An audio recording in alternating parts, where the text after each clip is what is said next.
guys, it's my husband's birthday today and I want to surprise him with a special meal, one of his favorites, which is Swiss steak.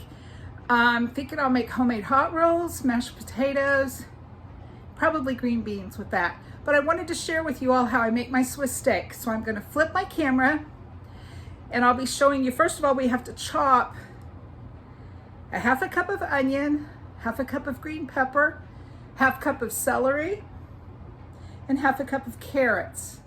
Then I will be rubbing my round steak with garlic powder and pounding flour in to the meat. Then we'll brown it and I'll take you to the stove and share with you from there. Here we go.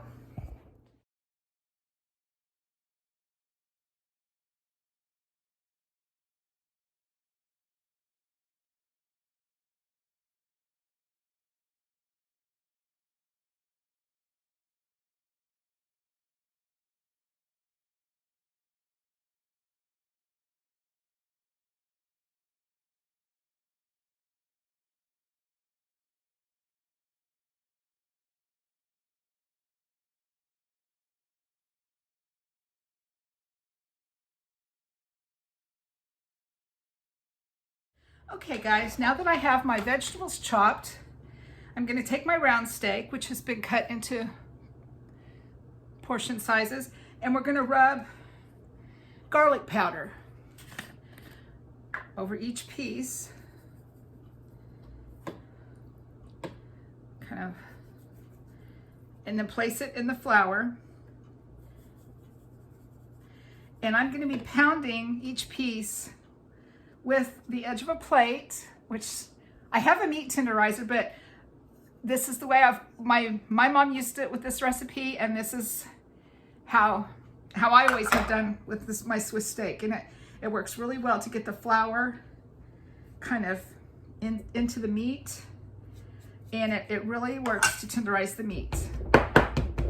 So I don't know if this is going to be loud or make my camera shake. It might possibly make my camera shake, but just let you know what I'm doing here.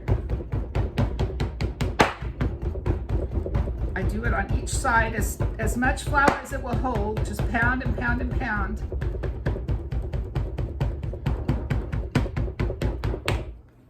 Adding more flour, and then go in a different direction even.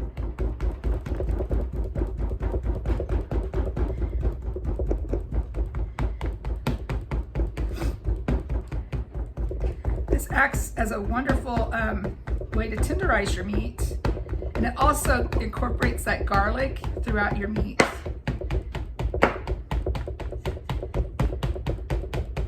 Okay, now I'm going to turn my meat over and do the other side.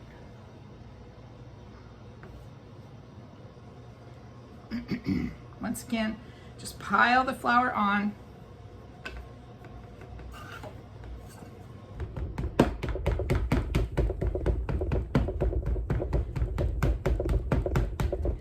I'm sorry, my camera's so shaky.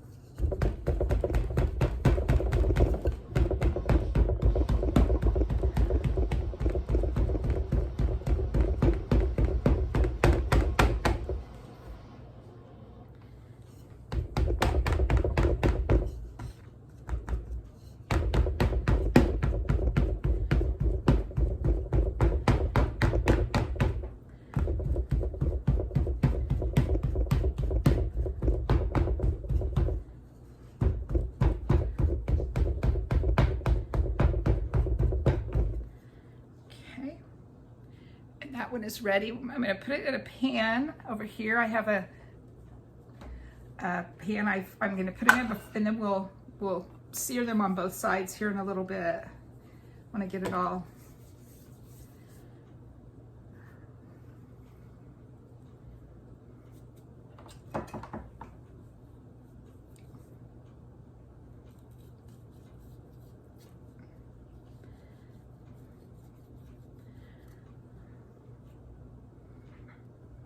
Okay. I forgot my garlic powder on that one.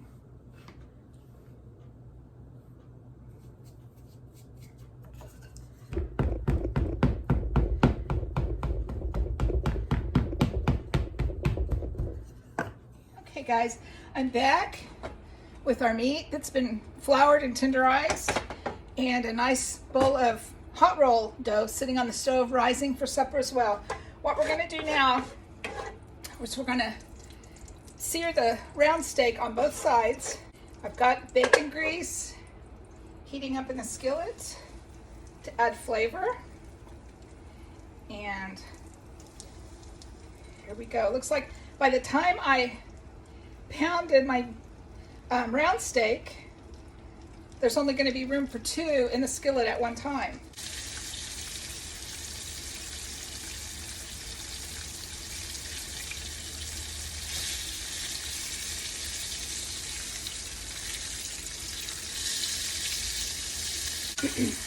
We're not cooking these to get them done at this point. We're just putting a nice brown crisp on each side.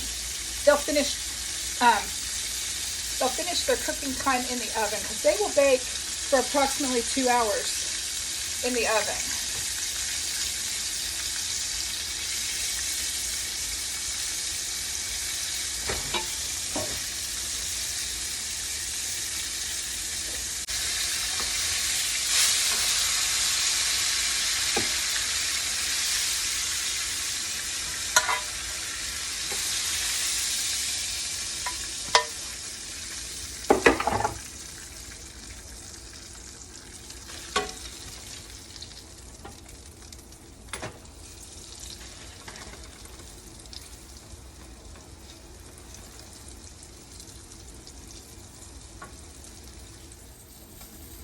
Okay, I've got all of my pieces browned and in the baking pan. This is the last 2. And I'm going to add my chopped veggies. I've just turned it one time. And I'm just going to put my chopped veggies on top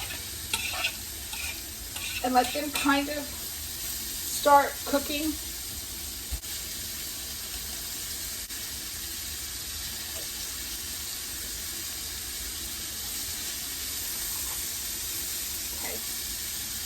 Go ahead and add this one to the pan.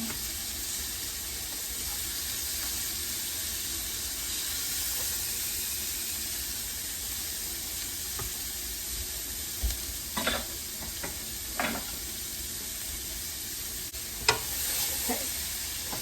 Now I'm going to just cook my veggies.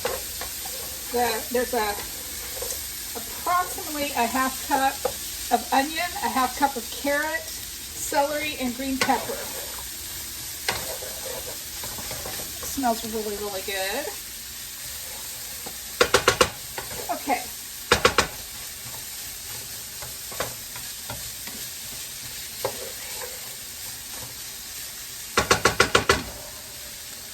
Now to that, I'm going to add a cup of crushed tomatoes and 2 cups of beef broth. I've already mixed together. We're going to add this to our skillet. And we're going to continue cooking until it comes to a boil and the vegetables have started to soften, which isn't long. Okay. And then when the tomato mixture begins to boil, we're going to pour that over our meat and cover it tightly with foil and bake it on 300 degrees for about 2 hours.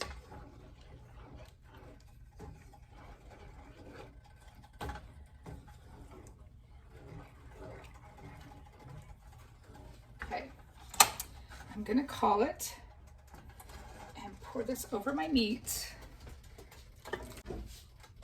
I'll let you all have a look before I cover it with foil and put it in the oven. Oops, yeah, there we go. Looks and smells wonderful. Okay guys, I'll be back and show you the finished product in a couple of hours. Okay guys, here's our finished product. Swiss steak, and then I use the extra vegetables and sauce, and we'll have that for gravy. So Thanks for watching. Be sure and subscribe to my channel and leave me a comment and let me know what you think. I'll talk to you later. Bye-bye.